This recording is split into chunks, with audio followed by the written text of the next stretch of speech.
Avant ça, est-ce qu'on peut parler d'un tweet?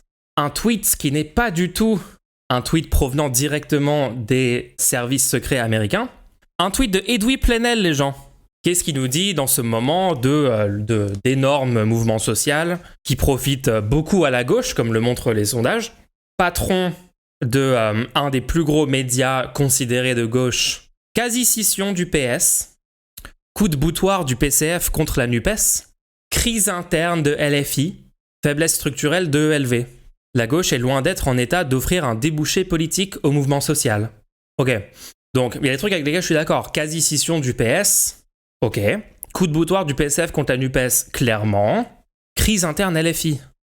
Crise interne LFI. Quelles sont les justifications dans l'article? La gauche peine à apparaître comme le débouché naturel à la crise. Une gauche engagée mais sans prise.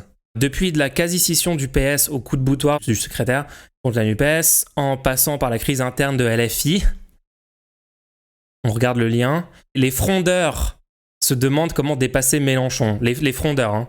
On rappelle qu'il y avait Ruffin dans cette liste. Est-ce qu'on peut juste... Ouais. Donc dans la liste des frondeurs selon Mediapart, Clémentine Autain, Éric Coquerel, Alexis Corbière, Raquel Garrido ou encore François Ruffin, qui cherchent tous à s'affranchir de Mélenchon. Hein. Mélenchon qui récemment fait un tweet genre « Vas-y Ruffin, vas-y, en avant Ruffin, tu peux gagner, regarde ce sondage. » Mais ok, c'est des frondeurs, hein, c'est clairement des gens qui s'opposent totalement. Je rappelle que, le terme frondeur, par exemple, sous Hollande, quand c'était le gouvernement Hollande, ce qu'on appelait les frondeurs, c'est des gens qui refusaient de voter en commun avec les autres à l'Assemblée nationale et qui critiquaient ouvertement les choix politiques de François Hollande et cette aile-là du PS. Hein. C'était ça, normalement, c'est ça les frondeurs. Là, c'est des gens qui ont émis des critiques genre ultra légères et d'ailleurs qui sont vraiment pas justifiées puisque ils ont pas argumenté sur pourquoi la structure LFI était négative. Mais bref, toujours cette critique de la démocratie interne, on va pas refaire tout l'arc. Donc ils ont un petit peu émis cette critique et genre tout va bien en fait, ils sont pas exclus du parti, ils ont pas de conséquences du tout, ils votent toujours en commun avec la France Insoumise, ils ont toujours des rôles ultra importants dans le mouvement, enfin il n'y a pas du tout de frondeur, hein, c'est pas grave. Donc la crise interne de LFI, aucune justification, juste ça pointe vers un ancien article qu'ils ont fait. Hein. Donc eux-mêmes construisent une narrative au fur et à mesure des mois et des mois, et ensuite pour justifier, ils peuvent juste pointer vers ce qu'ils ont écrit précédemment. Le tweet de Mélenchon à propos de Ruffin pourrait peut-être remettre en cause l'idée qu'il y a une crise interne, que Mélenchon est l'autoritaire tout-puissant qui veut maintenir son pouvoir et forcément rester candidat et parce qu'il est intéressé par son pouvoir personnel. Non, Mediapart ne se remet pas du tout en question au vu de ces nouvelles infos. Ce qu'a révélé la séquence, c'est que la NUPES reste un espace politique insuffisamment structuré et unitaire. J'ai du mal avec ce truc, c'est pas unitaire, genre dites précisément qui doit faire quoi de différent, c'est qui est pas unitaire avec qui. Est-ce que c'est une critique de Roussel? Est-ce que c'est une critique des gens de la France Insoumise? C'est une critique de quoi? Quel comportement? C'est tellement vague. Le coordinateur des espaces de LFI, Bompard, a beau appeler à installer des assemblées de la NUPES dans chaque circo, au niveau des communes, et à rendre possible l'adhésion directe, l'acte 2 de la coalition, tant annoncé depuis des semaines, peine à démarrer. Ok, on sait toujours pas ce que c'est l'acte 2, on sait pas ce qu'ils sont censés faire. La crise de la gauche est même plus profonde que cela. Quand bien même la NUPES serait plus structurée, l'idée selon laquelle la gauche apparaîtrait mécaniquement comme le débouché politique du mouvement est, selon le politiste Rémi Lefebvre, irréaliste. C'est un raisonnement du vieux monde. L'idée que la gauche pourrait gagner, sortir vainqueur, convaincre des gens que son programme était en fait le bon, puisque c'était le seul qui pouvait gagner, qui proposait autre chose que la retraite aux 64 ans et qui n'était pas fasciste. L'idée que ça pourrait gagner, c'est irréaliste. Et Mediapart booste cette position-là, hein, d'accord ? C'est un raisonnement du vieux monde, dit-il, même si dans le débat sur le travail, l'agenda politique était placé idéologiquement à gauche. C'est un mouvement qui a été fondamentalement apartisan. C'est d'ailleurs la condition de son succès. Donc par exemple, si, LFI avait eu un rôle plus prépondérant, ils auraient dit LFI s'accapare le mouvement et donc c'est négatif, ça respecte pas les traditions de la gauche, la charte d'Amiens, tous ces trucs qu'on doit respecter, soi-disant blablabla. Et maintenant ils disent, en fait, LFI n'apparaît pas comme le débouché politique parce que le mouvement était plutôt apartisan. Donc au final, ça montre bien que la gauche n'est pas en mesure de gagner. Donc dans tous les cas, c'est un truc négatif, peu importe ce que LFI fait. Au Mediapart, c'est lunaire. Cette caractéristique n'est pas propre à la mobilisation contre la réforme des retraites. Elle est commune à de nombreux mouvements sociaux depuis 20 ans qui, sous l'effet des alternances politiques et des déceptions en cascade, ont pris leur distance vis-à-vis des politiques institutionnelles. Est-ce que c'était une bonne chose ? Est-ce que c'est une bonne chose de prendre la distance avec la seule alternative qu'on peut avoir au pouvoir, c'est-à-dire un parti de gauche ? Est-ce que c'est une bonne idée ? Il n'y a aucune remise en question de ça. À chaque fois, c'est formulé comme des constats de faits, genre, non, c'est un fait, voilà, il y a une distance, machin, mais il n'y a jamais d'angle qui pourrait nous mener à remettre en question le statu quo et à avancer et à changer de strate. Au contraire, il y a toute une série de takes qui sont complètement défaitistes et qui sont des prophéties autoréalisatrices de la défaite de la gauche. Est-ce que c'est Ventose qui a écrit l'article ? Non. C'est un mec de chez Mediapart. Si c'est ce que Mediapart pense, pourquoi ils n'ont pas encouragé les partis de gauche à prendre le lead sur les grèves et les manifs ? Non, ce qu'ils ont fait, c'est qu'ils ont critiqué la stratégie de la gauche à l'Assemblée nationale en disant « vous écoutez pas les syndicats ». Donc en fait, ils font que critiquer les partis de gauche qui peuvent gagner constamment. Ok, blablabla, la crise de la gauche est très profonde. Ce qui est le plus frappant, c'est le contraste entre le mouvement social unitaire, digne, sérieux, inventif, capable de se rénover et de se reformuler à chaque fois, et une gauche plus encline à cultiver son jardin, voire à montrer ses divisions sur les choix stratégiques, critique l'économiste Maxime Combes. Mais donc, attends, s'il y a un désaccord stratégique, et en fait, au final, il s'avère qu'il y avait une partie des partis de gauche qui avait une bonne stratégie, et tous les autres qui ont critiqué sans argument la bonne stratégie, pourquoi est-ce qu'on dirait, voilà, tous sont à critiquer de la même façon, puisqu'ils ont tous montré qu'ils sont divisés, alors qu'en fait, il y a des gens qui avaient une bonne stratégie, et des autres qui avaient une stratégie nulle. En fait, c'est de l'obscurantisme complet, ce qu'il est en train de faire, de dire voilà, le mouvement est uni, eux ils sont gentils, par contre les partis de gauche sont divisés, ils sont carriéristes, cultiver son jardin, c'est en sous-texte dire qu'ils sont carriéristes, sous-entendu même la France insoumise, ce sont des gens qui sont là évidemment pour faire carrière, pas pour améliorer la vie des gens. Selon lui, le mouvement a pris un tournant en passant d'un conflit social à une crise de régime qui exige une réponse politique. Mais où sont les initiatives politiques ? Où sont, par exemple, les partis de gauche qui proposent une 6ème République, qui font des conférences de presse à chaque fois qu'il y a une dérive autoritaire nouvelle, qui critiquent les violences policières, qui sont partout dans les médias, à proposer toutes les alternatives de gauche qu'on peut faire, le programme L'avenir en commun qu'on peut expliquer. Où sont tous ces gens ? Non, ils n'existent pas, ils font pas de travail. Cet article est un article mensonger qui déforme la réalité et qui critique la gauche sans argument. MDR, c'est eux qui ont provoqué la division en critiquant LFI et maintenant c'est une catastrophe, ils sont divisés. Ils n'étaient pas d'accord entre eux sur la stratégie, c'est lunaire en fait. LFI campe sur la position qu'elle a adoptée pendant la bataille parlementaire et qui fait partie de son ADN, en incarnant un pôle de la radicalité, y compris dans le style, sur le socle programmatique de la présidentielle. Elle pense capter une partie de la colère sociale et ainsi permettre la révolution citoyenne. La façon dont sont écrites ces deux phrases, c'est du Figaro copier-coller. Ils campent sur leur radicalité. Attends, quoi ? D'où c'est radical. La France Insoumise n'est pas radicale. La France Insoumise, c'est un parti SOSDEM qui propose du réformisme, qui propose de taxer un peu plus les riches, de redistribuer un peu les richesses, de bien financer les services publics, de faire une relance keynésienne. Il n'y a rien de radical dans ce que propose la France Insoumise. C'est principalement du bon sens économique, social, politique. Passer à une 6ème République, qui est un truc qui est voulu par 60% de la population française. Donc, c'est pas radical, c'est juste standard dans la société. C'est voulu par la majorité des gens. LFI campe sur la position qu'elle a adoptée. Mais c'est la bonne position.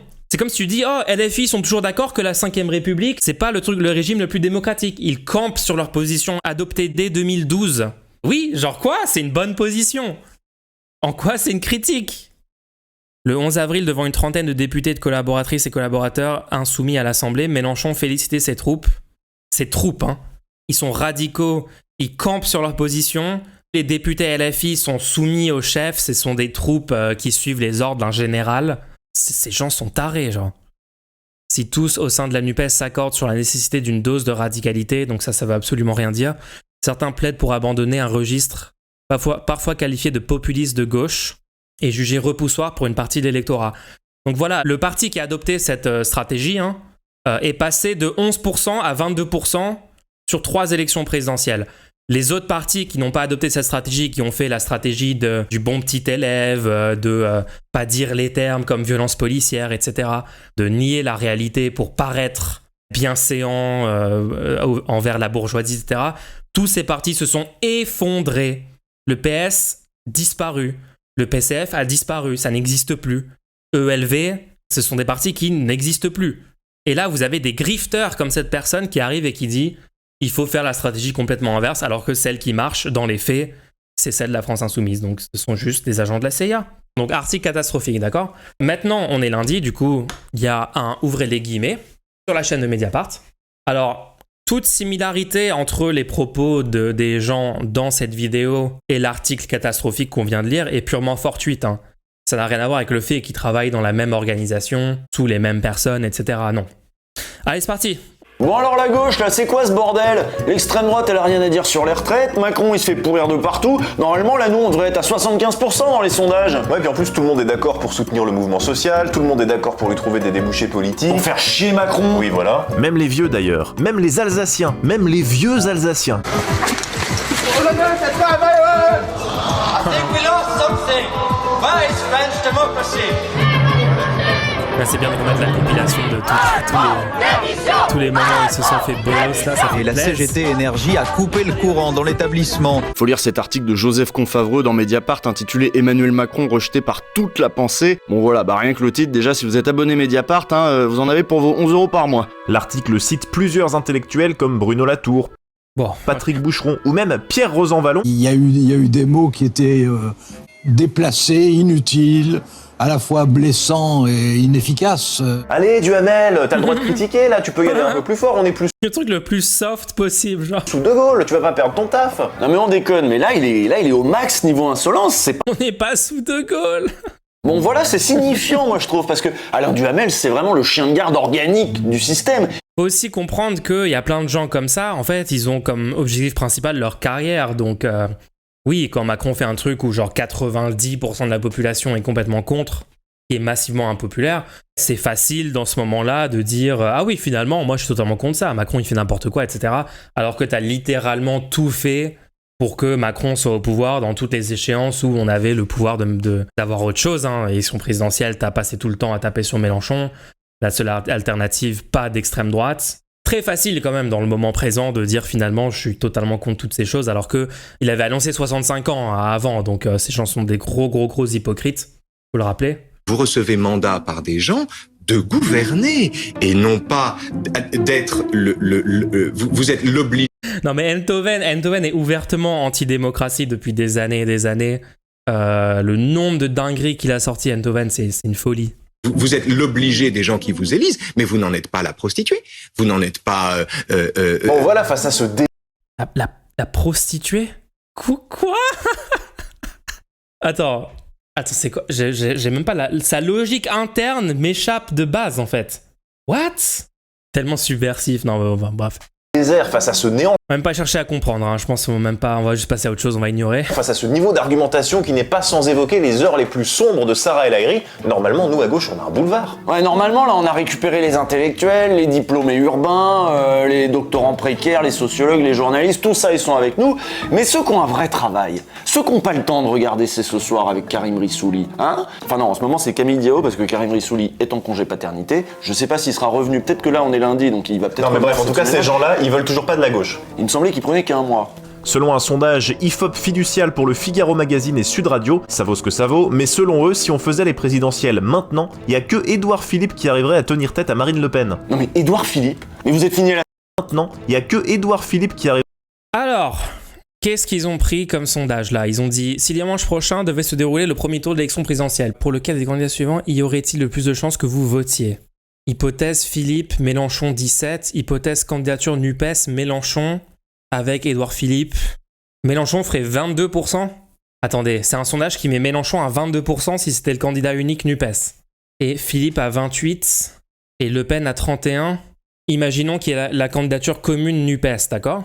Ne soyons pas doomers, partons du principe qu'ils vont faire un truc logique pour la gauche. Donc 22%, mais les mêmes sondages qui posaient la même question qui ont été faits en 2018, c'est-à-dire un an après l'élection présidentielle de 2017. Donc c'est un bon point de comparaison quand même pour comparer des choses équivalentes, sachant que les sondages sont hautement variables, hors période électorale, les gens répondent très différemment aux sondages, notamment les personnes de gauche, parce que les personnes de gauche de base sont contre l'idée de personnifier la politique, ils sont pour des idées. Donc hors période électorale, c'est quand même un gros désavantage, les réponses aux sondages envers de la gauche, on a déjà expliqué tout ça. Donc dans ce contexte-là, Mélenchon ferait 22, mais dans les sondages équivalents, il faisait 16 en 2018. Du coup, il aurait progressé littéralement de 6 points. Or, 4 ans après au présidentiel, il a fait 22%. Est-ce qu'on est censé déduire de ce sondage qu'en 2027, il ferait du coup 28% au premier tour? Et Le Pen, qui est souvent surestimée, peut-être elle ferait peut-être 27 finalement. Peut-être que Philippe ferait 26. Peut-être qu'il ferait 27 aussi. Peut-être que Mélenchon, du coup, serait au second tour. Genre, vous voyez à quel point les interprétations de ces sondages, selon si tu l'interprètes hyper premier degré, genre ah oui, ça serait ça les résultats, ou si tu réfléchis un peu plus loin que ça quand même et tu dis les périodes électorales, ça fait que les gens discutent, ça fait que les gens réfléchissent. Et je rappelle que juste au début de l'élection présidentielle 2022, Mélenchon, il était à 10%, hein, il a fini à 22%. Donc évidemment, la gauche est toujours sous-estimée. Enfin, c'est incroyable comment ces gens réfléchissent pas plus loin que le bout de leur nez pour analyser un sondage, quoi. C'est vraiment le niveau zéro de l'analyse politique à chaque fois. J'adore parce que les gens qui analysent ces sondages prennent jamais en compte que les gens répondent à ça sans avoir vu des sondages à propos du vote avant. Donc le vote est de base pas stratégique. Exactement, il y a aussi l'aspect stratégique. Oublie pas la marge de 5 points et l'élan d'une campagne. Exactement, Noah Parigolo, exactement. Macron n'a pas dissous car il sait que la NUPES et la RN seront devant la Macronie. Moi, je pense à la NUPES, probablement, ouais. Ce sondage nous montre que si Roussel ne se présente pas, Le Pen gagne 2%. Je dis ça, je dis rien. Oh, attends, t'es sérieux, bien fait? Attends, j'ai même pas remarqué ça. Attends, mais c'est vrai. T'as totalement raison. S'il y a que Mélenchon, donc si Roussel, Faure et Tondelier ne se présentent pas, il y a plus de points. Il y a plus 2 points pour les macronistes et plus 2 points pour les Le Pen. Pour Le Pen. Oh, c'est comme si les personnes de gauche sont en fait les gens qui sont pour la victoire du seul truc de gauche qui peut gagner dans le pays, déjà. C'est bizarre. Présidentielle maintenant, il n'y a que Édouard Philippe qui arriverait à tenir tête à Marine Le Pen. Non mais Édouard Philippe, mais vous êtes fini à la sapinette ou quoi? Il est pour la retraite à 60 000 ans, Édouard Philippe, parce qu'il faut rembourser la dette ou je sais pas quoi. Vous suivez un peu la politique avant de voter? Donc là, vous voyez, il n'y a aucune remise en question de la part de Usul sur voilà, l'interprétation de ces sondages. Ils sont pris premier degré, voilà. Philippe sortirait gagnant, toujours, il serait en tête. Vous voulez pas, genre, prendre en compte les gens qui ont débunké ça? Il y a quand même 2-3 personnes sur Twitter, 2-3 gros comptes qui ont débunké ça. Il y a moi aussi, mais bon, je sais que moi, à chaque fois que je dis un truc, c'est évidemment forceur, ingénieur mental, blanc, cis et tout. Donc ne m'écoutez pas moi, écoutez Rave sur Twitter qui a expliqué très bien ça, il a démontré les chiffres. Tu es tilté, Usul. Oui. Tu es tilté, tu as besoin de bol. C'est vrai. Quoi que ça veuille dire. Je sais pas ce que ça veut dire, j'ai vu ça sur Twitter. Non mais normalement là on devrait avoir un boulevard pour les prochaines élections. Là pour gagner la présidentielle, ça tombe, on peut même y aller avec Hugo Bernalicis ou Valérie Rabault, ça passe, normalement c'est gratos. Et pourtant, elle est pas si mal, la gauche, là. Il y a un truc, il y a une ligne de rupture, il y a un PS qui réapprend à être de gauche. Elle est pas si mal, la gauche? Elle est pas si mal, la gauche, là. Il y a un truc, il y a une ligne de rupture. Pourquoi est-ce qu'elle est pas si mal, la gauche? Parce qu'il y a un truc, il y a une ligne de rupture. Il faut une rupture dans les coulisses de l'acte 2 de la NUPES. La gauche est pas si mal, finalement, ils veulent un acte 2 de la NUPES. C'est quoi l'acte 2 de la NUPES? Et en quoi ces changements sont positifs pour la gauche? Ça ne sera jamais expliqué. On sait pas c'est vague, c'est voilà, acte 2, bien. Oui, acte 2, oui! On sait pas, on saura jamais. Il y a un PS qui réapprend à être de gauche. Marine Tondelier, elle est quand même plus inspirante que Yannick Jadot. À la FI, bon, il y a encore pas mal de boulot, mais ils sont en train de découvrir le pluralisme. Donc à terme, ça peut donner quelque chose.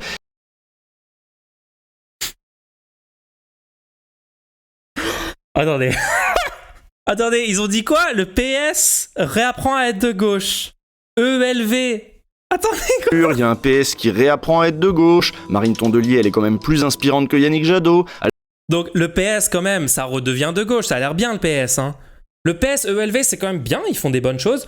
LFI, bon, c'est quand même de la grosse merde. Hein. Ils sont en train de comprendre un petit peu que la démocratie c'est bien, parce que jusqu'ici ils sont littéralement pour la dictature. Oui, non, dites du bien des partis qui ont fait perdre la gauche. Hein.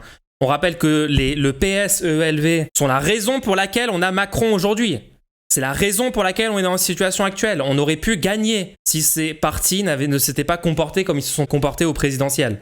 Donc disons maintenant du bien de ça, et disons du mal du truc qui a fait 22% et qui pouvait gagner. Est-ce que quelqu'un peut m'expliquer en quoi ces gens sont pour la victoire de la gauche? Expliquez-moi comment ça fonctionne dans leur tête en fait. Comment c'est possible? Donc plus inspirante que Yannick Jadot. À la FI, bon, il y a encore pas mal de boulot, mais ils sont en train de découvrir le pluralisme. Donc à terme, ça peut donner quelque chose. Ça veut rien dire, ils découvrent le pluralisme, ça n'a aucun sens, cette phrase n'a aucun contenu, ça ne veut rien dire. Donc ce qu'ils sont en train de dire, ils sont en train de découvrir la démocratie interne. Est-ce qu'on va expliquer à un seul moment pourquoi c'est mieux de fonctionner différemment? Jamais. Est-ce qu'on va expliquer concrètement ce que ça veut dire, qu'est-ce qu'ils sont en train de changer? Jamais. C'est des éléments de langage ultra vagues, on ne sait pas ce que ça veut dire. C'est niveau zéro, politiquement, il n'y a aucune analyse, il n'y a aucun argument donné. C'est de l'obscurantisme en fait, je suis désolé, mais... À terme, ça peut donner quelque chose. Et le PCF... Ouais, bon. Avec le PCF de Roussel, on a clairement l'élément le moins fiable de l'Alliance. Le secrétaire général du PCF ne manque aucune occasion de tirer dans le dos de ses petits camarades, et en particulier, évidemment, de Mélenchon et des Insoumis. Mais il y a eu aussi des critiques, bon, peut-être moins que Roussel, qui est quand même un niveau de grifter qu'on a rarement vu.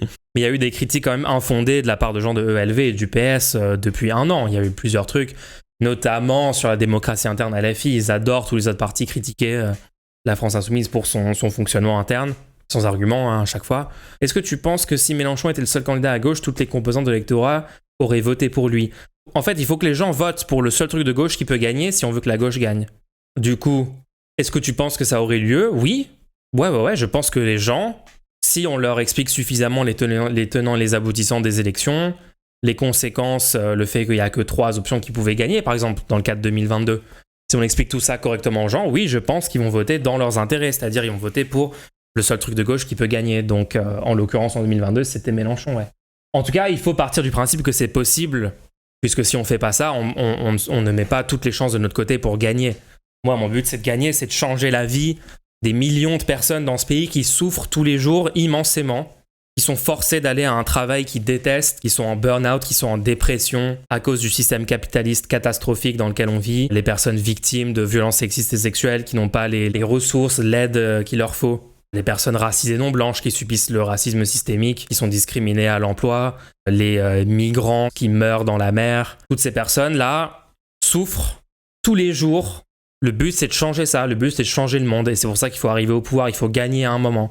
Une grosse partie de la gauche s'en fout totalement de toutes ces considérations, puisqu'on ne fait que critiquer le seul truc qui peut changer le monde. Donc, c'est très étrange. Même les bourgeois de ELV, les trop de LO et les boomer réac, je comprends pas de quoi on parle des électeurs, Maël.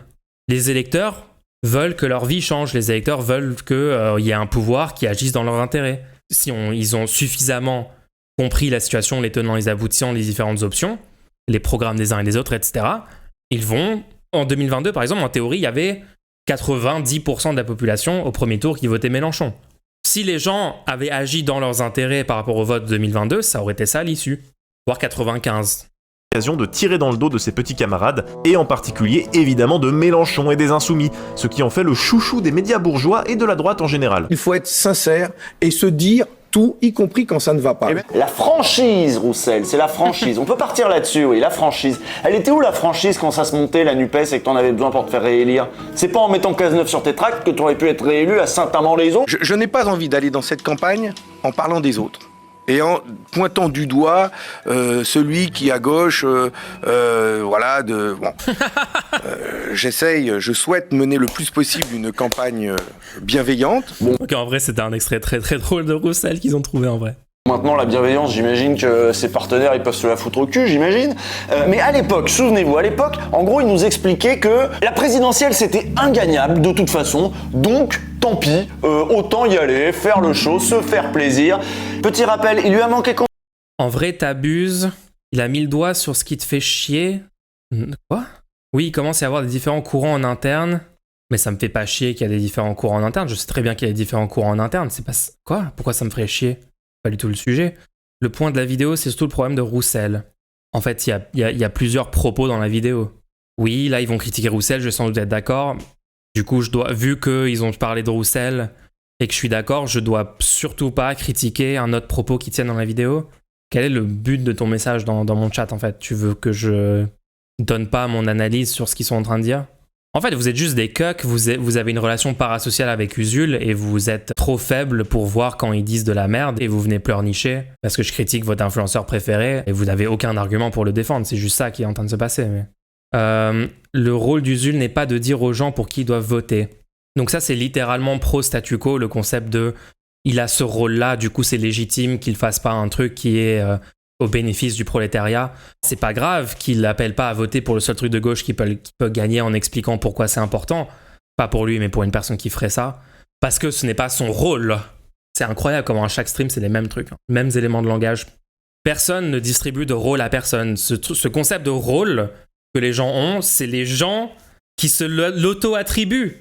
C'est comme si moi, j'avais un propos raciste, vous me critiquez, et là je vous dis « Mais c'est pas mon rôle de lutter contre le racisme. » Attends, quoi ? Mais c'est moi qui me choisis mon rôle. Comment ça ? Donc maintenant, si un droitard dit « Non, il n'y a pas de patriarcat, ça n'existe pas. » Vous allez défendre ça parce que, vu qu'il est influenceur de droite, ce n'est pas son rôle. Genre, c'était son rôle de dire ça. Maël, va falloir que tu t'habitues au fait qu'on fait des analogies sur ce stream. J'adore parce qu'il y a des gens qui juste... le concept d'analogie ne fonctionne pas avec certaines personnes.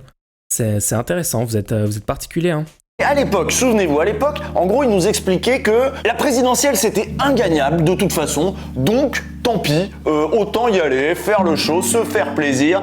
Petit rappel, il lui a manqué combien de voix, Jean-Luc, pour arriver au second tour ? Basé, ok. Très très bien dans cette vidéo d'expliquer que l'idée que la présidentielle était perdue d'avance pour la gauche était une très mauvaise idée. Regardez le score final, etc. On est d'accord que Usul a littéralement dit publiquement qu'il ne croyait pas que la gauche pouvait gagner en 2022, pendant l'élection. Non, c'est cool qu'il critique les gens qui étaient défaitistes et qui partaient du principe que la gauche pouvait pas gagner, mais il en faisait partie, donc je sais pas, genre...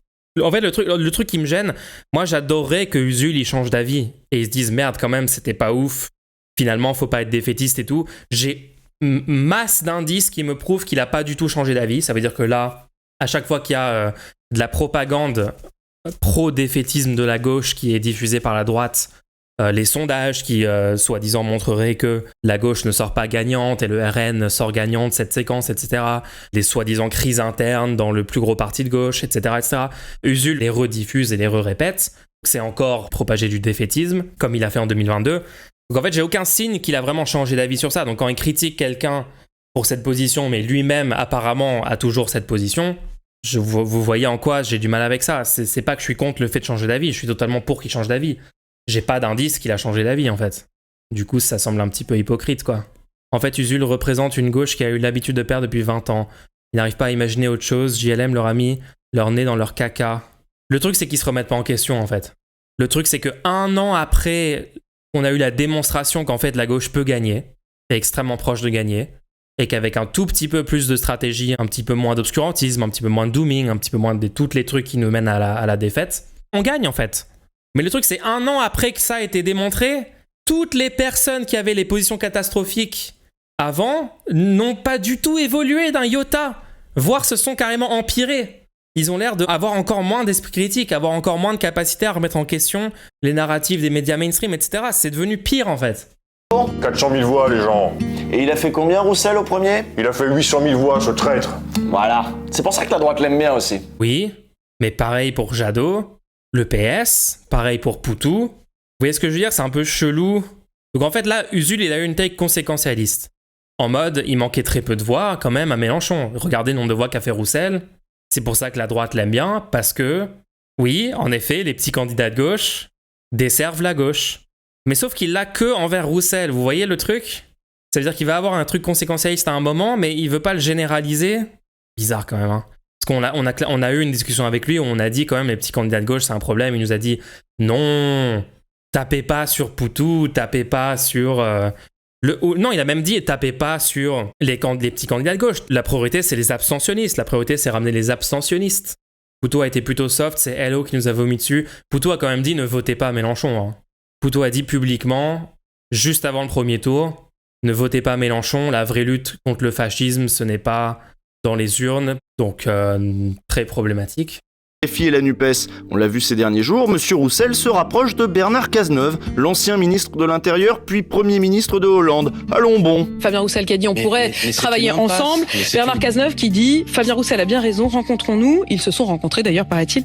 Et reconstruisons une gauche de responsabilité et de crédibilité qui donne l'espérance aux Français. Et ça, c'est la défaite assurée.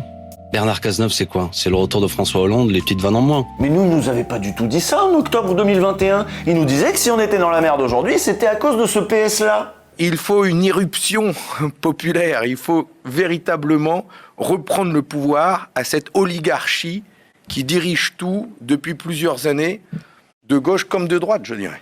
Vous incluez Jean-Luc Mélenchon là ? Bon, il y a la fameuse take Hollande et de gauche, hein, qui est prononcée par Roussel sur Backseat et pas du tout remise en question par personne sur le plateau. Hein. C'est devenu attendu maintenant, hein, mais bon, c'est quand même catastrophique. Attends. Non, je pense ces 15 dernières années du quinquennat, ces 3 derniers quinquennats en gros. Les gouvernements qui ont dirigé le pays, il y a eu les socialistes et les Verts qui ont dirigé un temps, 2012-2017. Il y a eu la droite sous Sarkozy, là sous Macron. Au moins, il dit Macron, c'est la droite.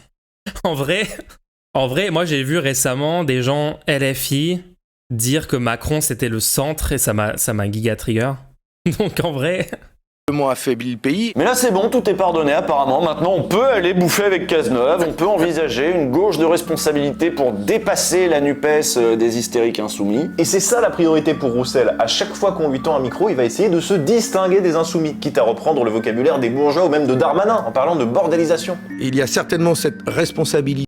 Attendez, c'est pas Usul qui a repris l'idée que LFI avait bordélisé l'Assemblée, genre sur Backseat, il a dit « Pourquoi vous avez fait ça ? C'est mal perçu. » genre... C'est quand même assez inédit que les syndicats demandent des choses aux politiques. Toute la NUPES suit, sauf les insoumis qui bloquent. C'est à peu près ça qui s'est passé. Pour créer une séquence un peu chaotique, on montre en plus les désaccords à l'intérieur de la NUPES même, qui sont sur le fait qu'on retire pas, les uns sont pas d'accord, on se tire dans les pattes, et puis on tire sur les communistes, et puis etc. Ça n'a pas donné la force, moi à mon sens, c'était le moment de jouer très bien, les syndicats ont la main. Là, de la part de ceux qui veulent bordéliser l'Assemblée nationale et en faire un lieu de foire, je le dis. Vous êtes d'accord avec Darmanin, donc ? Bon, on en fait quoi de lui ? Parce que quand il parlait de saucisses, c'était un peu rigolo, mais là il parle de frontières passoires, il dit qu'il faut être plus dur avec les demandeurs d'asile. Moi je propose qu'il se casse. Moi je pense que s'il croit que l'avenir du PCF c'est d'aller reconstituer la gauche, mais avec Bernard Cazeneuve, Carole Delga et le PRG, eh ben vas-y, va faire ta liste aux européennes, on te regarde, on va regarder ton score aussi, mais fous-nous la paix, casse-toi. Pour taper sur la NUPES, il y a un argument. Bon, globalement, je suis d'accord sur la critique de Roussel. Roussel, c'est un carriériste, c'est un droitard, infiltré, il est mis en avant. Il existe seulement parce que les médias mainstream des milliardaires l'invitent constamment, le font exister et tout, puisqu'il dessert la gauche, d'accord ? Ça, on sait très bien. À la fin, il dit Roussel doit dégager, qu'il s'en aille et tout. Roussel, il vient d'être choisi à nouveau pour être à la tête du PCF par les gens au PCF, d'accord ? Le PCF va rester à la NUPES. On veut que le PCF reste dans la NUPES pour des raisons stratégiques. Donc Roussel va rester dans la NUPES, entre guillemets. Dire Roussel, casse-toi, machin, si c'est adressé directement à lui ne va évidemment pas se casser, puisque lui, son but, c'est faire carrière ou carrément nuire à la gauche. On sait pas, on s'en fout de comment il réfléchit, mais en tout cas, c'est son impact. Il ne va pas partir de sa propre initiative. Donc je trouve que c'est un tout petit peu à côté quand même de dire va-t'en de là, on veut plus de toi, etc. Puisqu'il ne va clairement pas partir, donc ça sert à rien. Ce qui est intéressant de dire, c'est les gens qui veulent des réformes de gauche, des avancées de gauche dans le pays et tout. Pourquoi vous êtes au PCF ? Pourquoi vous êtes dans un parti où Roussel est à sa tête ? Visiblement, Roussel va continuer de diriger. Les gens veulent du Roussel, ils sont pour ce délire-là. Pourquoi vous êtes encore là ? Donc c'est plutôt... Moi, j'aurais préféré s'adresser aux électeurs, aux militants, aux gens qui sont pas des politiciens à la tête du truc qui sont là pour faire carrière, mais des gens qui sont là parce qu'ils ont des convictions politiques, parce qu'ils veulent faire avancer le pays, etc. S'adresser à eux et dire, regardez, le PCF, c'est clairement une impasse. Regardez comment ils se sont comportés à l'élection. Ils ont présenté un candidat séparé de LFI alors que les 2 dernières fois, ils n'avaient pas fait ça. Qu'est-ce que vous faites encore là ? Dans une analyse politique où tu essayes que ce que tu dis a un impact, c'est peut-être pas le truc le plus efficace de dire littéralement « Bonjour Roussel, si tu écoutes cette vidéo, peux-tu, s'il te plaît, quitter la NUPES ?» Non, ça va pas arriver, c'est pas comme ça que ça va marcher. Faut être réaliste. Et casse-toi. Pour taper sur la NUPES, il y a un argument de la droite et de la bourgeoisie qui fonctionne très bien, c'est de dire que toute l'union de la gauche, elle est à la botte de Mélenchon, l'extrémiste rageux, bave aux lèvres, couteau entre les dents. Ça, Roussel le dit, Delga le dit, Cazeneuve le dit aussi. Nathalie Saint-Cric le dit beaucoup. La seule force de gouvernement qui s'inscrivait dans le temps de notre histoire, qui était le Parti socialiste, a décidé de devenir non pas une filiale de la France insoumise, parce qu'une filiale a l'autonomie juridique, mais une succursale. Et bien entendu, cette succursale est en train de disparaître, de s'effacer du paysage politique. On l'a vu au moment du débat sur les retraites, puisqu'au moment du débat sur les retraites, on a vu que les gestes, on a vu que les excès, on a vu que les injures de la France insoumise. On a assez peu entendu le discours raisonnable d'un certain nombre de parlementaires socialistes à l'Assemblée nationale et au Sénat, tout simplement parce que même lorsque les socialistes sont raisonnables, et ils le sont par nature, leur voix est couverte par le tohu-bohu, le vacarme de M. Mélenchon. Vous l'avez entendu, les socialistes sont raisonnables par nature, c'est la gauche responsable, la gauche qui a vocation à gouverner parce que c'est comme ça, par nature. Bah oui, faut aussi comprendre que la droite dit constamment ça. Pourquoi ? Parce qu'ils veulent que la gauche perde. Évidemment qu'ils vont essayer de gaslight et de dire y a une vraie gauche respectable de gouvernement, républicaine, blablabla, qui est celle qui ne peut que perdre et diaboliser le seul parti qui peut gagner. Oui, genre évidemment, stratégiquement, la droite va dire ça, no shit. Parce que pour Cazeneuve, il faut avoir l'air sérieux. Pour gouverner, il faut être chauve, porter une cravate, parler calmement, soutenir la police en toutes circonstances et défendre des politiques d'austérité parce que non, on doit pas faire autrement. Ça, c'est la gauche responsable, respectable, la gauche de gouvernement. Et oui, c'est beau. Mais bon, la petite note positive, c'est que pour l'instant, à part... Le truc, c'est pas juste un truc idéologique, genre c'est pas que Cazeneuve, il se dit... Pour gouverner, il faut absolument avoir une cravate, être respectable, parler poliment, être gentil, machin. C'est pas juste ça, parce que t'inquiète que Cazeneuve, si ça lui permet de gagner, de faire avancer son idéologie, il prendra la forme et la rhétorique qu'il faut, et il violera tous les codes de bienséance ou je ne sais quoi, y a pas de souci. D'ailleurs, il le fait sans doute sur certains sujets, je me souviens plus des positions exactes. Non, il dit ça surtout parce que il veut que la gauche tombe dans le piège et se dise oui, en fait, vaut mieux se rabattre vers le PS. Et pour diaboliser globalement le Mélenchon, aller dans le sens de ce sont des dangereux, Vous voyez ce que je veux dire ? C'est pas juste une question idéologique, c'est une question de strat. Est-ce que Bernard Cazeneuve est de gauche ? Écoutez, je vais étudier ça en termes constitutionnels. Non. Il a sa place à la NUPES ou pas ? En vrai, ça c'est un clip très drôle. Est-ce que Bernard Cazeneuve est de gauche ? Dit-elle en se cassant lentement de la caméra. Bonne journée, hop, non, je dois... Repli tactique, ouais. Après, je trouve ça marrant qu'ils ont ce débat. Vous voyez, les gens, les étiquettes. Est-ce que l'étiquette gauche, on peut la mettre sur Cazeneuve et tout ? C'est marrant, c'est les mêmes trucs que sur le stream. Moi, je pense qu'il fait partie de cette grande famille de la gauche dans laquelle il y a 50 nuances de gauche. Je sais pas ce que défend Monsieur Cazeneuve. Ouais, il y a la gauche qui veut la déchéance de nationalité, il y a la gauche qui repousse l'âge de départ à la retraite. Il y a la gauche qui détruit le code du travail, il y a la gauche qui veut réémigrer 2 millions de personnes. Ah non, non, en fait, non. Donc là, c'est encore la position de tout, absolument tout est de gauche, peu importe l'idée, on peut dire que c'est de gauche. C'est juste une autre gauche. C'est cette fameuse idée-là. Une gauche putréfiée par la loi travail et la déchéance de nationalité qui bouge encore, on la renverra dans sa tombe. Ça, c'est Bastien Lachaud, député LFI. Oui, et ça, ok, Lachaud a dit c'est une gauche putréfiée qu'on renverra dans sa tombe. Alors, c'est basé. Après, juste dites pas c'est la gauche, s'il vous plaît. Genre, c'est littéralement la droite. Genre, dites pas c'est la gauche morte. Non, c'est la droite. Vous voyez, c'est le type de propos qu'on entendait chez les militants d'extrême droite dans les années 30. C'est la gauche qui est morte, machin. Oui, c'est littéralement ce que disaient les nazis. Vous voyez, les gens, quand ils disaient la respectabilité, LFI sont toujours dans l'outrance, la vraie gauche qui peut gagner, c'est pas l'outrance. Phrase d'après, LFI sont littéralement des nazis, parce qu'ils disent que notre aile du PS, idéologiquement, est morte et ne pourra plus gagner dans le pays. Intéressant. Bon, faudrait pas qu'on trouve des trucs un petit peu plus positifs à dire sur la NUPES, l'Union de la gauche et tout ? Si, mais j'ai tout gardé pour la voix off de fin. Ah bon, ça va alors. Non, et puis surtout qu'il paraît que c'est bientôt l'acte 2 de la NUPES, donc nous on est chaud, mais le problème c'est qu'on n'a pas vraiment compris ce que c'était censé être l'acte 2. L'acte 2 de la NUPES, bon, ça a été dit, c'est toutes les semaines l'acte 2 de la NUPES. Par Manon Aubry sur ce plateau-là d'ailleurs, qui nous a dit qu'elle y était. Attendez, c'est les mêmes personnes qui construisent l'idée de l'acte 2 de la NUPES ? Ils sont en train de dire en fait, on sait pas trop ce que c'est. Ok, bon. L'acte 2 de la NUPES, c'est un élément de langage des médias mainstream, mais aussi médias de gauche, entre guillemets, Regard, Mediapart, etc., créés comme ça pour dire il faut changer, il faut tout changer, on sait pas qu'est-ce qu'il faut changer ou pourquoi, hein, mais il faut changer. Et du coup, stratégiquement, vu que tout le monde disait il faut un acte 2 de la NUPES, bah LFI, les gens de LFI se sont dit ouais, pourquoi pas. Disons qu'on est pour un acte 2 de la NUPES, puisque tout le monde nous dit que ça serait horrible d'être contre l'acte 2, donc on va dire ouais, on est pour. Et comme en fait personne n'a jamais défini ce que ça voulait dire sur le fond, c'est le truc le plus vague de tous les temps, d'accord ?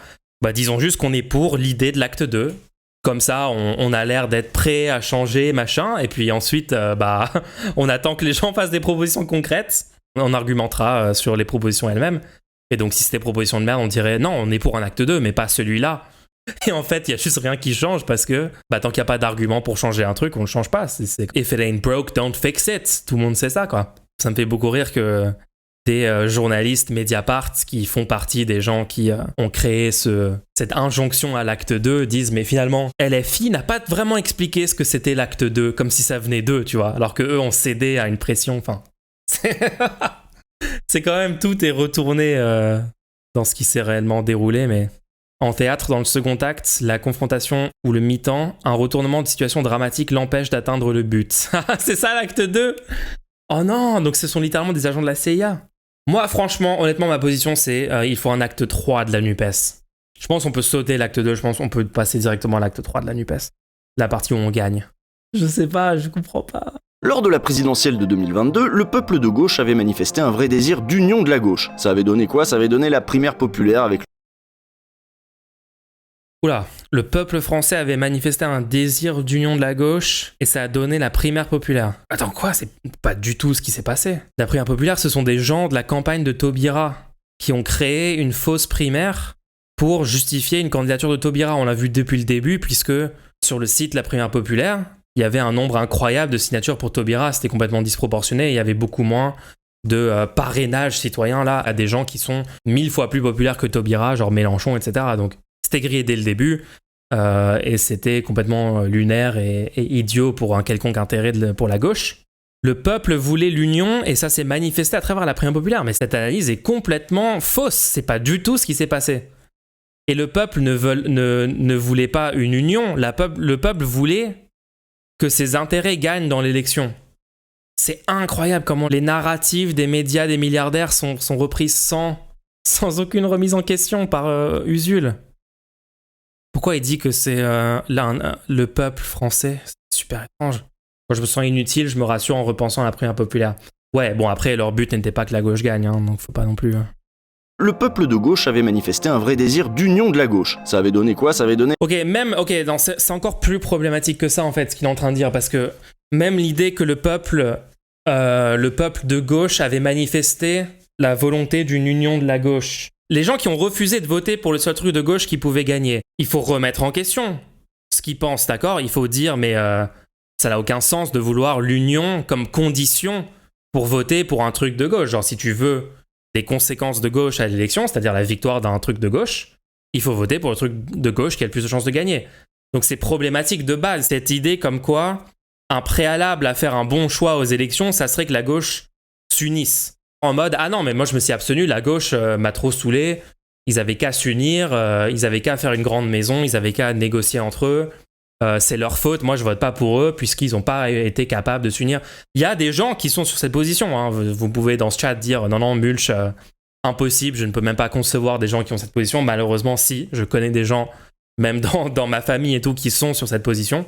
Ces gens-là, il faut remettre en question ce qu'ils pensent, il faut dire ce que vous dites n'a aucun sens. Si il n'y a pas d'union de la gauche, ça ne nous empêche pas de faire un vote conséquentialiste pour le seul truc qui peut gagner. Ce qu'ils disent dans le OLG, c'est pas du tout ça. Ils sont pas en train d'essayer de faire avancer la bonne compréhension, de lutter contre l'obscurantisme sur le sujet. Ils sont en train de renforcer la narrative comme quoi le peuple de gauche attend qu'il y ait une union. Et donc ça serait de la responsabilité des candidats, notamment de Mélenchon, notamment du prochain candidat LFI ou candidate LFI. Mais, monsieur Mélenchon, vos électeurs, est-ce qu'ils préféreraient pas qu'il y ait une union ? Pourquoi vous n'êtes pas capable de vous unir ? C'était ça le gaslight de l'union de la gauche.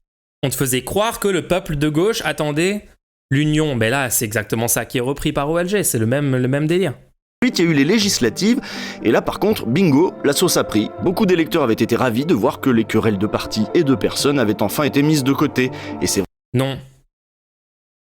C'est pas pour ça que la NUPES a fait un plus gros score. C'est parce que, techniquement, il n'y avait pas de circo où la gauche s'est tirée dans les pattes. Il y avait un accord. Attendez, c'est littéralement de la désinformation. C'est pas pour ça qu'il y a eu un plus haut score. Hein. D'ailleurs, il y a eu moins de participation. Il y a eu moins de participation législative qu'au présidentiel. Oui, mais l'accord a motivé les gens à voter NUPES. C'est surtout qu'il n'y avait pas des multiples candidatures grâce à la France Insoumise qui a négocié l'accord de la NUPES, qui a poussé pour la NUPES, et notamment grâce à Mélenchon, qui était en tête pour créer la NUPES, quoi. Enfin, qui était celui qui a le plus œuvré à ça. Ce qui m'énerve le plus avec cette texte, c'est qu'ils parlent d'union, mais union sur quoi ? Ouais, non, ils vont jamais dire sur quoi. Ils vont juste dire c'est un problème s'ils sont pas unis, alors qu'on parle d'union entre des gens qui veulent appliquer un programme de gauche cohérent. Par exemple, quand ils proposent des trucs qui sont contraires aux traités européens, ils disent qu'on va désobéir aux traités. Et d'autres partis qui proposent des trucs contraires aux traités, mais qui proposent de ne pas désobéir, qui ont des trucs complètement irréalistes, qui ont des dizaines d'antécédents de positions, d'actions prises contraires aux intérêts du prolétariat, aux intérêts de la gauche. Le truc de l'union, c'est toujours pour masquer un truc en dessous qui n'a aucun sens. En fait, t'as pas vraiment répondu à ma question tout à l'heure. Est-ce que tu penses qu'une candidature unique à gauche va créer un électorat unique à gauche ? Je comprends pas ta question. C'est arithmétique, oui, beaucoup, mais je pense que ça a reboosté les gens à la sortie de la présidentielle de voir une gauche unie. Non, mais évidemment, alors je dis pas que ça n'aide pas, hein. Je dis pas que ça aide pas, ça aide. Ça aide, mais la façon dont c'est présenté, je trouve que c'est un petit peu... ça déforme la réalité quand même, hein. Beaucoup d'électeurs avaient été ravis de voir que les querelles de partis et de personnes avaient enfin été mises de côté. Et c'est vrai que c'était sans doute une bonne manière de répondre à cette défiance des Français face aux partis et leurs représentants. Tant pis pour les appareils... Mais là, je suis d'accord, mais du coup, critiquons seulement les personnes qui semblent agir contraire aux intérêts de la NUPES. Critiquons ces gens-là. Ils critiquent Roussel, mais dans le même épisode, ils critiquent la France Insoumise et Mélenchon avec des trucs qui n'ont aucun sens. Et c'est étrange quand même, hein. Regardez, on est enfin unis, responsables. L'union est un combat, mais c'est un combat qui en vaut la peine. De la même manière, voir la CFDT, la CGT, Solidaire et les autres s'organiser ensemble, se coordonner pour animer le mouvement contre la réforme des retraites, ça a certainement donné beaucoup de souffle aux mobilisations. Et c'est tout le monde du travail qui paraît en sortir renforcé. Et pour les partis de la gauche, alors, comment ça peut se passer ? Est-ce que la NUPES n'était qu'un accord ponctuel, ou est-ce qu'elle peut enfin devenir autre chose ? Est-ce qu'on ne mérite pas, nous, l'électorat ? La NUPES, est-ce qu'elle pourrait quand même devenir autre chose ? Quoi ? On ne dira pas. La pire analyse politique. T'as vu, bien fait. Ouais, juste un petit détail. Vas-y. Est-ce que la NUPES serait une alliance ponctuelle ? C'était il y a 1 an. Oui ! Genre quoi ? Ça y est, on a changé d'acte. On n'est plus dans l'acte. C'est une union ponctuelle. On est passé à l'acte. C'est juste la gauche, en fait, maintenant. Et il y avait quelqu'un qui faisait remarquer que LFI mettait en exergue sur ses tracts, etc., le logo NUPES en même temps que le logo du FI, de la FI. Et j'ai l'impression que le LFI est le seul à activement essayer que la NUPES vive, quoi, et les autres sont plus en freerider sur la NUPES. Mais c'est un fait que la NUPES existe, c'est-à-dire que littéralement des députés LFI disent ouvertement oui, ça serait bien qu'il y ait un moyen pour que des gens rejoignent directement la NUPES en tant qu'organisation. Donc non, est-ce que c'était quelque chose de ponctuel ? C'était il y a 1 an qu'il fallait se demander ça. Là on est à 1 an d'existence de l'organisation. C'est non, ouvertement une force politique. Tu vois, un point sur la timeline, mais un point de la taille de 1 année. Mais t'inquiète pas que dans 4 ans, ils vont encore dire est-ce que la NUPES, c'est ponctuel ? Est-ce qu'elle va tenir dans le temps ? Mais ce que j'essayais de dire avec cette histoire des tracts, là, c'est que normalement, dans ce genre de contenu qui parle des divisions, de la NUPES, machin et tout, normalement, le contenu, il devrait être fondé sur le fait de ELV, PS, PCF, c'est quand que vous essayez de construire la NUPES que LFI porte à bout de bras depuis 1 an. Parce que si on fait les bilans des comptes, depuis sa création, le PCF a pas arrêté de briser l'accord signé avec la NUPES, que ce soit en proposant des candidatures à l'encontre des accords signés pour la NUPES, aux législatives, et même récemment Roussel, qui a félicité la candidate qui n'était pas la candidate NUPES. C'est-à-dire que malgré que le PCF non-stop n'a pas suivi les accords, ils sont toujours dedans. Donc il y a une tolérance incroyable face au PCF. ELV a annoncé depuis l'an dernier qu'ils ne voulaient pas aller aux élections européennes avec la NUPES. Ouais. Donc ouvertement pareil, ils auraient dû être expulsés du mouvement, mais non, beaucoup de tolérance, parce qu'on veut essayer que ça marche. Donc ils sont toujours pas expulsés de la NUPES, donc c'est bien, on essaye de faire marcher le truc. Et le PS a la moitié des gens qui ont voté pour un candidat qui demandait à partir de la NUPES. Donc, est-ce qu'à un moment, on pourrait pas essayer d'avoir une petite remise en question sur est-ce que vous voulez vraiment l'union de la gauche ? Est-ce que vous voulez vraiment l'existence d'une grande maison à gauche ? Si oui, remettez en question tous ces petits partis. Remettez en question les petits partis, parce que le parti de gauche le mieux placé essaye que ça arrive. Donc, prenez cette opportunité, non ? Voilà, et la critique, on devrait mais Mélenchon est un dictateur, donc qu'est-ce qu'on fait ? Faut critiquer, on a le droit de le critiquer quand même. Ah ouais, pardon. Non, ok, ça invalide tout ce que j'ai dit du coup. Est-ce que la NUPES n'était qu'un accord ponctuel, ou est-ce qu'elle peut enfin devenir autre chose ? Est-ce qu'on ne mérite pas, nous, l'électorat, d'avoir enfin une gauche à la hauteur des enjeux de notre époque ? Mais par exemple... Sous-entendu, jusqu'ici, aucun parti de gauche est à la hauteur des enjeux de notre époque. Le sous-entendu catastrophique. Pablo Pio-Vivien a demandé au socialiste Jérôme Guedj ce qu'il pensait de l'adhésion directe ou de la création de comités locaux pour la NUPES. Pour lui, c'est pas la priorité. Je pense que la priorité aujourd'hui, et ça n'a pas été fait depuis le mois de mai, c'est l'actualisation permanente de ce programme. Et pas en vase clos, voilà. Que donc si on a des choses à faire, dans des assemblées locales, dans des agoras, appelons ça comme on veut, si on s'assigne pas pour objectif, dès à présent, d'avoir une seule candidature, mais adossé à un contrat de gouvernement. Voilà. Et après, il faudra bien... Quoi ? La priorité, c'est de rediscuter le programme. Tous ces gens sont fous. Ils sont fous ou ils sont grifters ? J'adore parce que le postulat, donc rediscuter le programme par le PCF, voilà, c'est ça qui est demandé. On rappelle quand même que l'argument de départ de toute cette arc, de tout cet acte, c'était qu'on avait dit une grande maison, ça a des risques de pas marcher si jamais tu la rends trop démocratique, puisque ça va permettre à des gens de juste soit ne pas rentrer dedans parce que ça leur les convient pas, soit si tu leur permets de rentrer dedans, ils vont être des grifters et ils vont changer le programme et tu auras un nouveau PS. Ouais. On va voir ce qui va se passer. C'est un mec du PS, pas du PCF. Ah oui, pardon, oui, Guedj, c'est du PS, t'as dit PCF. Moi, j'ai dit PCF ? Ouais. Ah non, je voulais dire PS. On tranche la manière d'avoir un candidat ou une candidate. Je vois pas une autre manière qu'organiser une primaire de gauche pour désigner ce candidat. Mais pas une primaire hors sol qui...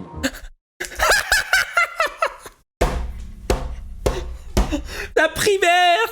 Si tu vas à la primaire, tu peux la gagner. Oui, on est reparti. On est reparti pour les primaires, c'est parti. Je suis tellement chaud. Ok les gens, ok non. Il faut que les gens entendent notre proposition qui est quand même la meilleure proposition qui a été faite pour l'instant pour la gauche en termes stratégiques. Il nous faut plusieurs primaires de la gauche, mais pas que ça, il nous faut une primaire des primaires pour que les gens choisissent démocratiquement quelle primaire on va suivre. Puisque c'est un peu dictatorial, une seule primaire. Donc faisons plusieurs primaires, comme ça c'est voilà, chacun peut organiser sa propre primaire. La primaire populaire, la primaire de la gauche. Et ensuite, il y aura une primaire des primaires. Je suis tellement chaud. Mélenchon va arriver et juste nous sauver de ce cauchemar en 2027. Je veux pas qu'on impose un seul modèle de primaire. Oh non! On a travaillé à ce contrat de coalition, et pour travailler à ce contrat de coalition, c'est pas 15 jours avant, c'est pas 3 semaines avant, c'est maintenant. Pour Guedj, la NUPES est un acquis sur lequel il faut construire et pas une bizarrerie qu'il faudrait dépasser et sur laquelle on peut tirer à boulet rouge comme l'a fait Roussel ces derniers mois. Attends, Usul, mais c'est pas ça qu'il vient de dire. Il vient pas de dire c'est un acquis sur lequel il faut construire, il vient de dire il faut une primaire. D'accord. Il faudrait dépasser et sur laquelle on peut tirer à boulet rouge comme l'a fait Roussel ces derniers mois. Pour Guedj, la radicalité des insoumis est une force, tout comme le sérieux des socialistes ou la fraîcheur des Verts. Bah attends, mais pourquoi il veut remettre en question le programme alors si la radicalité des insoumis est une force ? Et aussi, est-ce qu'on peut 2 secondes arrêter de dire que les insoumis sont radicaux et ne pas remettre ça en question, parce qu'il n'y a absolument rien de radical dans le programme de la France Insoumise. Je pense que quand il dit radical, il pense à une forme de rupture avec la politique actuelle. Bah, dans ce cas-là, il ne faut pas utiliser le terme radical. Associer, changer le statu quo à un truc qui serait radical ou extrême, est un énorme contre son camp, se mettre dans une case qui est à notre désavantage pour aucune raison. Les conseils tactiques des partis qui se sont cassés la gueule ne sont pas très intéressants, ouais. Pour Gage, la radicalité des insoumis est une force, tout comme le sérieux des socialistes ou la fraîcheur des Verts. Quoi ? Les insoumis, eux, ils sont plutôt genre radicaux. EELV, c'est la fraîcheur. Le PS, c'est le sérieux, vous voyez, le costard, machin. Du coup, ça veut dire quoi ? LFI n'est pas sérieuse ? Le parti qui a un programme en 700 mesures sur lesquelles tous les partis se sont alignés, ont signé, on se sont mis d'accord que c'était ça le programme commun de la gauche maintenant, ce parti-là, ils sont pas sérieux. Il n'y a pas de fraîcheur dans la France insoumise, c'est pas frais. Le fait d'avoir une structure inédite, gazeuse, le fait que ça a été un succès incroyable, etc. Non, il n'y a pas de fraîcheur là-dedans. Quant au PCF, il prévient. Moi, je vais dire malheur à celui qui fait péter la NUPES. Celui ou celle qui à un moment dira que je peux faire cavalier seul et je peux passer par-dessus bord. La fraîcheur des Verts. Je suis perdu, je sais même plus de quoi on parle. ELV, du coup, c'est la fraîcheur parce que ils viennent de renouveler quelque chose. Alors que LV est beaucoup plus vieux qu'LFI. Jérôme Gage, il dit malheur à celui qui va détruire la NUPES, donc il est pour que la NUPES soit pas détruite, alors qu'on n'en sait rien. Malheur à celui qui détruira la NUPES, c'est un fait. Tu peux être contre la NUPES et penser ça, genre il y a aucun... Oui. Je sais pas, vous voulez pas à un moment, au lieu de dire juste c'est la fraîcheur, ça c'est cool, ça c'est pas bien, ça c'est... Vous voulez pas expliquer, vous voulez pas dire pourquoi, en fait, dire pourquoi ce serait pas bien, dire pourquoi ce serait la fraîcheur. Moi, moi je préférerais regarder un contenu où on explique ce qui est en train de se passer. Vous vous souvenez forcément de cette phrase de Georges Marchais ? Liliane, fais tes valises, on rentre à Paris. Et ben c'est de ça qu'il parlait, Marchais, en 1980. De l'union, du programme commun. Un programme de gouvernement signé avec le PS de François Mitterrand. Marchais avait toujours craint les volontés hégémoniques du PS. Et s'il revient en 1980 sur la rupture du programme commun survenu 3 ans plus tôt, c'est qu'il sait que c'est au PCF qu'on reproche de l'avoir rompu. Voilà pourquoi il s'explique et accuse Mitterrand dans ce fameux extrait. Mais le mal est fait. C'est aux communistes que l'électorat fait porter le chapeau de la désunion. Et c'est Mitterrand qui apparaîtra comme le race. La gauche aura gagné le tour en la rigueur. Non, arrêtez le chat avec ce délire. La victoire de Mitterrand était une bonne chose. Quoi ? Arrêtez de toujours chouiner sur oui, mais le tournant de la rigueur. L'alternative, c'était la droite au pouvoir. Comment ça ? Il y a eu des avancées incroyables avec la victoire électorale de la gauche en 81. Oui, ils ont défait plein de choses basées ensuite, mais une énorme partie des changements mis en place dans la première année, ou des 2 premières années, ont perduré. 39 heures, 5e semaine de congé payé, plus de droits pour les LGBT. Tout le monde s'est fait gaslight sur le fait qu'en fait, Mitterrand, c'était pas si bien, alors que genre, il y a eu des avancées de malades grâce à la victoire de la gauche. Attends, parce que je vois dans le chat, il a coulé la gauche pour 30 ans. Qu'est-ce qu'on doit changer, du coup ? Quoi ? Qu'est-ce qu'on doit changer ? Est-ce qu'on doit changer le fait qu'il faut plus faire gagner les candidats de gauche ? Ou est-ce qu'on doit changer le fait que après qu'un candidat de gauche arrive au pouvoir et ne fait que partiellement le programme qu'il avait promis, on arrive à se faire gaslighter et on gagne et l'électorat ne vote plus à gauche ? Est-ce que c'est pas cette partie-là qu'il faut changer ? Est-ce qu'il faut pas être capable, une fois que seulement une partie du programme a été mis en place, l'électorat ne se désengage pas et continue de voter pour des options qui permettent de mettre en place la suite du programme ? Au lieu de se faire gaslighter par la droite en nous disant « Regardez, vous voyez, il vous a promis un truc et du coup, laissez gagner la droite. » Et la droite n'est pas votre ami. Genre, what ? Est-ce que c'est sur ce stream qu'on doit vous dire « La droite ne va pas voter les choses dans l'intérêt du prolétariat ?» C'est vraiment bizarre. Il faut retourner dans le passé pour empêcher Mitterrand au pouvoir pour le bien de la gauche. Quand Hollande et Mitterrand font de la merde, ça crée de l'abstention. Ouais. Du coup, il faut changer la culture dans le pays pour plus que les gens arrêtent de voter quand il n'y a qu'une partie du programme qui est mis en place. Et il faut que les gens soient capables de voter pour de meilleurs candidats.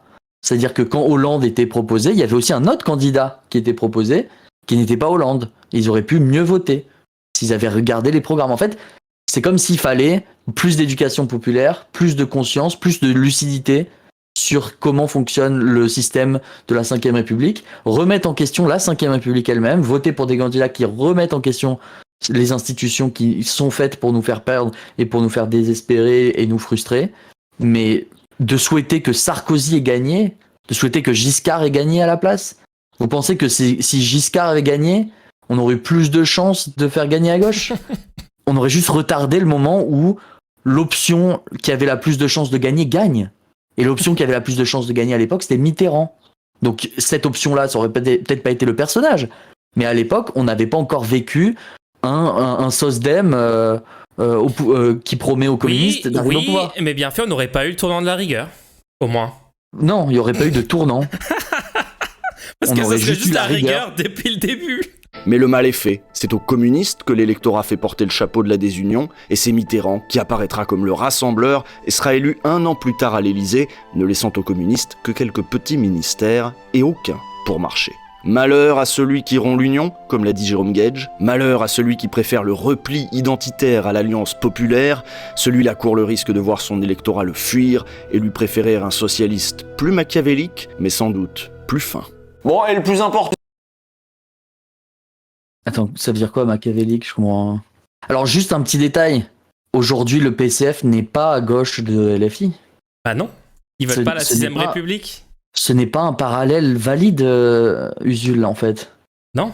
Le PCF dit qu'il faut pas dire la police tue quand la police, elle tue des gens. Ils ont raison sur le fait que Mélenchon est l'incarnation de Lucifer. Ah oui, non, ça, c'est factuel, je veux dire. Attention, machiavélique ne veut pas dire méchant.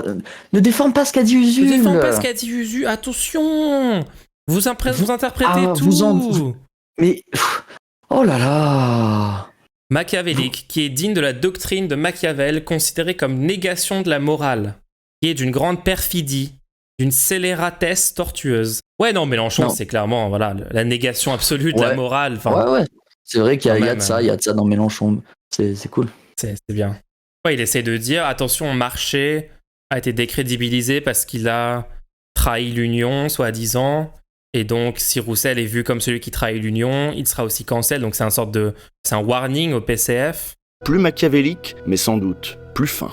Plus fin, ça veut dire quoi? C'est quoi? Plus stratégique?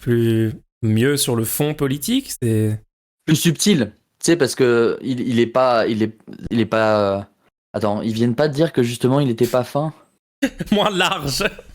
Putain, la pensée complexe a changé de camp, hein. La pensée complexe du Sud.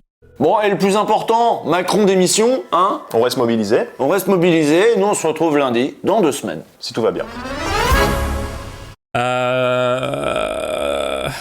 C'est quoi le message de cette vidéo? Bah justement, moi, ça commence à être du contenu confusionniste, là. Faut faire attention, hein. Faites attention, parce qu'à force de jongler en mode oui, mais on fait attention aux affects, notre public, tu comprends, on n'aurait pas de public si on faisait pas ça et tout. Donc vous êtes contre Roussel c'est un méchant, Roussel c'est un gentil, Roussel se fait ouster par Mélenchon comme Mitterrand avait ousté Marché dans le passé. Donc Roussel bien, pas bien, on sait pas. Pas bien, mais quand même, la France Insoumise doit se remettre en question. Le PS, quand même, ils redeviennent de gauche, donc c'est plutôt cool. Après, beaucoup de travail, quand même. Peut quand même beaucoup de travail encore. C'est marrant parce qu'il n'y a jamais de... On parle que des têtes de parti. J'ai pas entendu parler une seule fois. Des gens. Si vous êtes au PCF, vous aimez ce que fait Roussel actuellement? En fait, c'est vraiment l'analyse des têtes de parti, de la course de chevaux, mais en un tout petit peu plus poussé. Est-ce qu'on peut faire une analyse un peu plus matérialiste de tout ça? On peut revenir sur les conditions matérielles des gens. Quand est-ce qu'on va voir que, peut-être qu'il fallait voter, les gens en sont réduits à taper sur des casseroles parce qu'on n'a plus aucun moyen démocratiquement de s'exprimer. Est-ce que c'est pas le moment de se réveiller un peu, de se dire, en fait, il nous fallait une nouvelle république, un nouveau pacte de fonctionnement de la société? Est-ce que du coup, ce serait pas le moment de parler du fait que voter aurait pu permettre de lutter contre la réforme des retraites, puisque c'était le sujet principal? Si Roussel part, 80% ont voté pour sa proposition au PCF. Donc Usul dit Roussel doit partir, ok, il part demain. Qui vient après lui? Roussel 2, je comprends pas. Le problème, il est institutionnel maintenant. Il y a cette instance qui veut survivre en tant qu'organisation, qui n'arrive pas à se reconnaître complètement dans la France Insoumise pour des histoires tribales, on va dire, qui est aujourd'hui en train de dériver pour se trouver une identité propre, puisque sinon ils sont exactement copier-coller la France Insoumise, qui essayent de survivre en tant qu'organisation et sont prêts à faire perdre leur camp pour faire ça. Ouais. Et donc la bonne analyse, c'est de dire que ce parti est en dégénérescence. C'est un parti qui veut survivre en tant qu'organisme et non plus en tant que parti politique qui essaye d'obtenir des choses au sein des institutions. Il ne représente plus le peuple, il l'exploite afin de survivre comme un cancer. Et aujourd'hui, il est prêt à dériver idéologiquement afin d'attirer des nouvelles personnes. Et ça a été prouvé avec les dérives de plus en plus problématiques Pour moi, de Roussel. Le coup de la passoire n'est pas anodin, puisqu'il n'est même pas revenu dessus. Il l'a réaffirmé le lendemain dans une interview. On lui a demandé, mais vous parlez pas des gens? Il a dit si. Oui, c'est vrai. Donc aujourd'hui, c'est ça l'analyse qu'il faut faire. Dire, dégage. Et après, l'identifier à Marché, qui avait un combat idéologique. C'est un contenu qui pousserait les gens à comprendre ce qu'ils veulent derrière ce contenu et à maintenir au sein des personnes qui essayent de faire gagner la gauche et le camp des prolétaires, de les faire maintenir au sein de ce camp-là en se croyant légitimes et en croyant qu'ils ont quelque chose à y faire, au lieu de les pousser à se remettre en question. Non, mais je suis d'accord avec toi, bien fait. Franchement, là, ça devient vraiment néfaste. En tout cas, obscurantiste, ça c'est sûr. Arrêtez de disqualifier les gens parce qu'ils n'ont pas 100% voté. À quel moment on l'a disqualifié? Petit rappel, comme d'habitude. Fais-le. Il n'y a pas de disqualifier les gens. Demain, il peut faire une bonne vidéo et on sera là en train de dire c'est de la balle. Il choisit de faire cette vidéo. Donc s'il choisit de faire cette vidéo, on est en droit de la commenter. Un truc que les gens ne comprennent pas, c'est que cette rhétorique du camp, mais ils sont dans notre camp. C'est littéralement un copier-coller de la rhétorique de l'esprit de parti. Au sein de ton parti, tu discutes. Et une fois que les gens ont décidé de quelque chose, tu devais fermer ta gueule. Et que dans le parti, tu devais dire « Mais non, j'adore le candidat qui est proposé. » Exactement. Et le problème avec ce fonctionnement-là, c'est qu'au bout d'un moment, vous êtes devenu un pantin totalement désarticulé qui œuvrait pour, entre guillemets, le bien commun. Et vous ne savez plus qui dicte ce qu'est le bien commun et pourquoi est-ce qu'on est en train de défendre ça. Donc là, il y a un énorme gaslight de ce qui est censé être notre camp, avec des énormes guillemets, de plein de gens qui se font emporter par les rhétoriques et l'idéologie ambiante, le statu quo, qui ont un jour eu beaucoup de contenus bénéfiques, qui encore aujourd'hui peuvent sortir des petites perles, mais dont on ne pourrait pas critiquer le contenu. C'est la stratégie la plus efficace. De brainwasher indirectement les influenceurs, de les faire rentrer dans le défaitisme ambiant, dans les rhétoriques de statu quo. Oui, Mélenchon crie trop, LFI aurait dû agir comme ça, comme si, machin. Ces rhétoriques-là, une fois qu'elles sont portées par des influenceurs, elles ne représentent pas ces influenceurs-là. Ce sont des idées en tant que telles. Ouais. Et c'est là qu'il y a un gros flou de compréhension. C'est que nos critiques, elles sont là parce que nous, on veut que ces influenceurs fonctionnent. De fou. On veut que ces influenceurs soient utiles le plus possible. On veut que Bégodeau sorte un livre. Pourquoi est-ce que je me suis trompé? Je comprends pas, vous êtes pour ou contre le centralisme démocratique? C'est quoi? Je sais pas ce que ça veut dire. On analyse les idées avant d'analyser les personnages. Ça peut être pertinent que d'avoir quelques infos sur les personnes et tout, mais il faut vraiment culturellement qu'on se détache de ce besoin de défendre des idées car elles sont prononcées par des personnes